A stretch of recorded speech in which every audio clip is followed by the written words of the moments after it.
All right, so I wanted to share with you my health update. So, a little bit about me and my background. I grew up very inactive, very unhealthy, and was always a slender person with an athletic build despite never doing anything active or athletic wise. And then after I had my first child at 18, it kept getting worse. My self-confidence, my self-esteem kept getting worse. And then in 2012, I found somebody who gave me hope. Introduced me to a fitness that was functional for me and sustainable. I got amazing results, fell in love with fitness, fell in love with being healthy.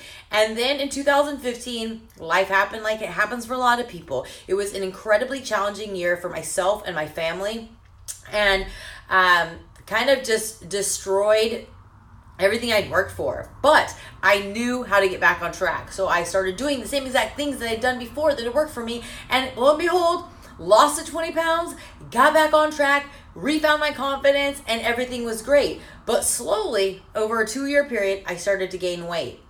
I didn't know what it was. At first, I thought maybe it was because I'd gotten lax in what I was doing. And then in 2017, it became very apparent that something was going on with me. And I wasn't sure what it was. I underwent several tests.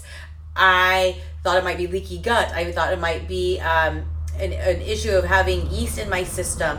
I thought that I might have thyroid problems. I thought that I might have adrenal gland failure. I thought all sorts of things, and I kept going to my doctor, having tests ran one after another. And what came back was that I was an incredibly healthy person. So I knew that what I was eating, what I was doing was keeping me healthy. My heart was healthy. My cholesterol levels were healthy.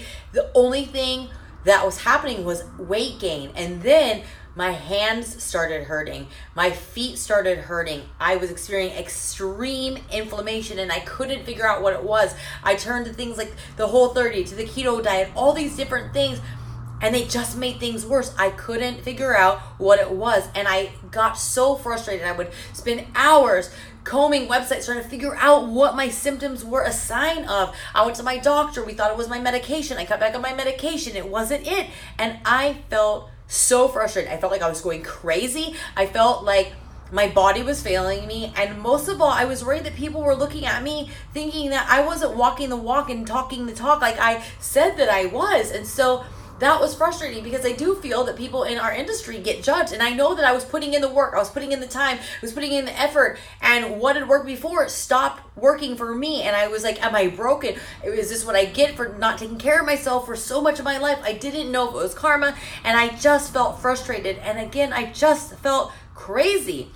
Then I found this very inexpensive allergy test where you literally send strands of your hair in. Within 2 weeks, you get back the results, and I waited for it. And guess what? The results showed that the foods that I had been eating for about 6 years and eating daily, sometimes multiple times, were I was allergic to, I grown intolerant to. So I thought, easy peasy, I'll just take these foods completely out of my diet. And I'll tell you that it was an easy decision to take it out of my diet because I was feeling horrible. My workouts were being affected because I literally felt like I couldn't walk. My feet hurt, my hands hurt, I was fatigued. And because I was tired, I was craving stuff that was unhealthy for me because that was my brain's way of saying, you need these things to give you that boost to wake you up because you're feeling lethargic. But once I cut it out, I did see a change. I saw a little bit of weight loss, nothing much.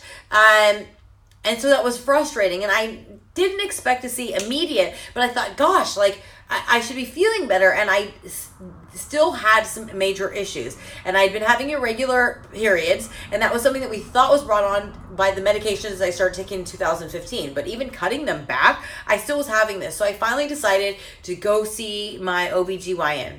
And I was absolutely shocked when 2 weeks ago I was diagnosed with PCOS. And I didn't want to talk about it because I thought all along that PCOS equaled infertility. And then I felt guilty talking about it because, number one, I didn't know anything about it. The only time I'd really heard about PCOS was when John and Kate Plus 8 came out over a decade ago. And I didn't know anything about it except for her struggles with infertility because of that. And then I started realizing that I had a lot of friends that had PCOS, but a lot of them were dealing with infertility. And that is what made them realize I had PCOS. And then here I am with 3 healthy kids. And I felt guilty. And it wasn't until my friend said, you need to talk about it, Mindy, because not everybody has that same story that you're talking about. A lot of people might have your story, and your mission has always been to give hope. And so it's taken me 2 weeks, but I wanted to share with you guys that I was just recently diagnosed with PCOS. And so I was waiting for results back from my pap, because I honestly am going to be completely honest. I was scared. I was thinking, what if I have cancer?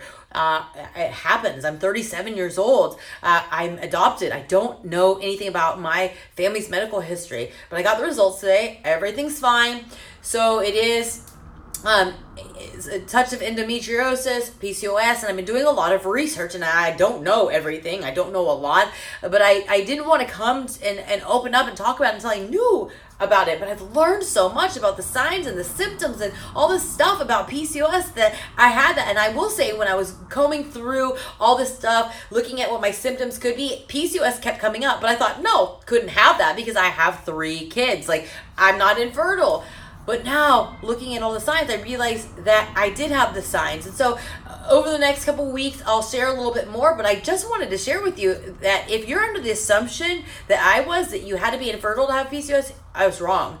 And I thought PCOS was, diagnosed really young. And I thought, God, I'm 37 years old. I've been to an OB and a gynecologist tons of times in my lifetime and never was caught. But it's something that it does go undiagnosed sometimes, and it may take a long time to be diagnosed until you find the right doctor, until the symptoms do present itself repeatedly. So if you're struggling with weight gain, with some symptoms like that I've been sharing that I have, and you've ruled out all the things I have, maybe it might be it. So I'm no longer embarrassed about the fact that I don't really fit in the PCOS box because I have kids, because that's one thing that I'm reading about, is that there is no two PCOS experiences that are the same. Everybody's different. So I'm not going to feel guilty about having PCOS and having 3 kids. That there are other people out there, but my journey over the last 2 years has been just mind-boggling, frustrating, defeating, worrisome. But I kind of feel now I have all the pieces, and now I know what to do. And so I've been following a certain diet. I have been following certain steps that actually fall in line with how to combat PCOS. And I believe that all of these things that we're facing as a society can be maybe not cured or remedied completely, but maintained better through diet. And so that's what I am doing, and I am so happy that what I've been doing for the last 6 years gives me all the resources and tools I have to deal with this.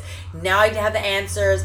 Now I can work on a solution. So if you're struggling with the same things, reach out to me, because I get how it feels to struggle. I get how it feels to feel frustrated. I get how it feels to be uncomfortable in the body you're in. And I, more than anything, want to give hope to people and solutions, and to build a relationship with people who get me and who I get, and want to look for solutions instead of just complaining or staying the same. I'm big on change. I am big on finding my happy place. And so if you are looking for the same thing, let's talk, because I don't want to do this alone. I've done too much in my life alone, and I don't want to do this. So if you have any questions, if you have a similar story, or if you've been on your own PCOS journey and you can give me some tips or teach me about this, let's talk.